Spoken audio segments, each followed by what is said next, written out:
बिस्मिल्लाहिर्रहमानिर्रहीम। अस्सलाम वालेकुम friends, welcome back to my channel. जी तो फ्रेंड्स, आज हम आपको टोकरी पापड़ी चाट बनाने का तरीका सिखाने लगे हैं, जो बहुत ही मशहूर और बहुत ही मज़े की होती है। यहाँ पर हमने थोड़ा सा ज़ीरा डाला है, हाफ कप के करीब हमने इसमें ऑयल डाला है और हाफ चम्मच के करीब हमने इसमें नमक डाला है। नमक आपने हंसते ज़रूर डालना है, जितना आपको पसंद हो।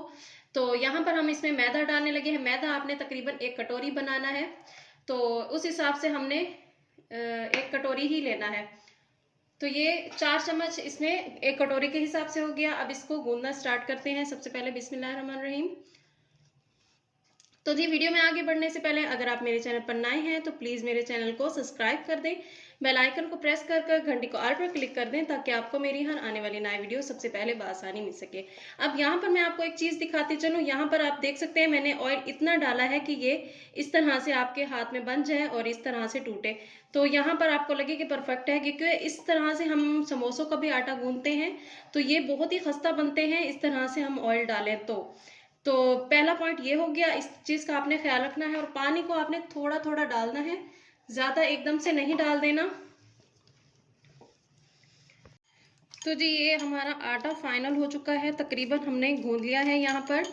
तो इसकी फाइनल लुक कुछ इस तरह से है। अब इसका आपने पेड़ा बनाकर इसको ढक कर रख देना है, ताकि ये थोड़ी सी देर इसको स्टे मिल जाए। अब जी, यहाँ पर आपने इसका पेड़ा बना लेना है और पेड़े को इस तरह से आपने दबाकर इसकी रोटी बेल लेनी है। आपने पतली सी दरमियानी साइज की, जो हर जगह से बिल्कुल इक्वल हो, मोटी पतली ना हो। अब जी, ये हमने रोटी बेल ली है और इस तरह से आपने बिल्कुल प्लेन कटोरी ले लेनी है, जिसके ऊपर आपने ऑयल लगाना है, फिर उसके ऊपर रोटी के ऊपर रखना है इसको और चिपकाना है।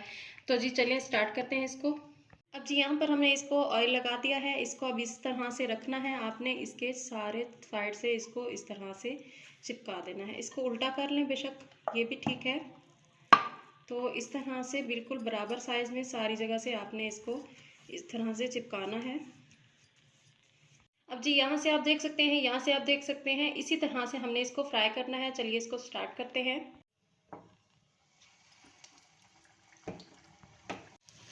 तो जी, आप यहाँ देख सकते हैं, कोई ऐसी चम्मच का आपने इस्तेमाल करना है, तो आप ऐसे इस तरह से उठा के आप इसके ऊपर डालते रहें, ये फ्राई होता जाएगा। और सारी आपने इसकी कनियों को इसी तरह से पकाना है, कोनों को, और बीच में भी थोड़ा सा ऑयल डालना है, ताकि बीच में से भी पकता रहे। और ये खुद ब खुद कटोरी को छोड़ देगा। अगर नहीं छोड़ेगा तो इसको लास्ट में हम फ्राई करके निकालेंगे और खुद छुड़वा लेंगे। ये आप देख सकते हैं, यहाँ पर हमने इसकी कटोरी को अलग कर लिया है। अब इसको आपने बड़े ध्यान से पकाना है, ताकि ये फूले और गिरे ना, कटोरी हमारी बरकरार रहे। हमने इसको पका लिया है, तो इसको इतना ही ब्राउन करना है। अब इसको निकाल लेंगे। जी तो नाज़रीन, आप देख सकते हैं ये बनकर तैयार हो चुकी है। अब यहाँ पर हमने चने को उबाल कर इस तरह से नरम कर लिया था। अब इसको हमने इसमें ऐड करना है। अब जी, इसके अंदर साथ ही हम आलू डालेंगे। आलू आपको जितने बड़े पसंद हैं, छोटे पसंद हैं, आप उतने डाल सकते हैं।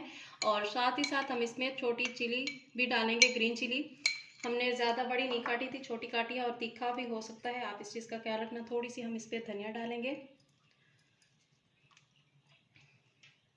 यहाँ पर हमने प्याज कट किए हुए थे, वो भी डालने लगे हैं। 1 प्याज हमने कट किया था। सबसे पहले हम इसमें टमाटो केचप ऐड करेंगे, तो जितनी आपको पसंद है आप उतनी डाल सकते हैं। और बाकी 2 सॉस हैं मैंने जो आलू से तैयार किए हैं। अगर आपको इसकी रेसिपी चाहिए तो मैं आपको इसकी रेसिपी भी बताऊंगी, मज़ीद शेयर करूंगी। अगर आपको चाहिए तो आप ज़रूर बताइएगा कमेंट बॉक्स में आप। तो जी, यहाँ पर हमने चाट मसाले से इसकी खट्टी बनाई है और यहाँ पर हमने तीखी मिर्च सॉस बनाई है। लास्ट में हम इसमें थोड़ा सा हमने बचा लिया था आटा और उसकी पापड़ी तैयार की है, इसके ऊपर वो भी छिड़क देना है आपने। तो जी, ये हमारा बहुत ही अच्छा मज़ेदार रेसिपी हमारी तैयार है। उम्मीद करती हूँ आपको पसंद आई होगी। जी तो फ्रेंड्स, आप देख सकते हैं जैसा कि हमारी टोकरी पापड़ी बनकर तैयार हो चुकी है। उम्मीद करती हूँ आज की मेरी रेसिपी आपको अच्छी लगी होगी। अगर ये मेरी वीडियो आपको अच्छी लगी है तो प्लीज़ मेरे चैनल को सब्सक्राइब कर दें, बेल आइकन को प्रेस कर घंटी को ऑल पर क्लिक कर दें, ताकि आपको मेरी हर आने वाली नई वीडियो सबसे पहले बआसानी मिल सके। मिलते हैं एक नए वीडियो के साथ, तब तक के लिए अल्लाह हाफिज़।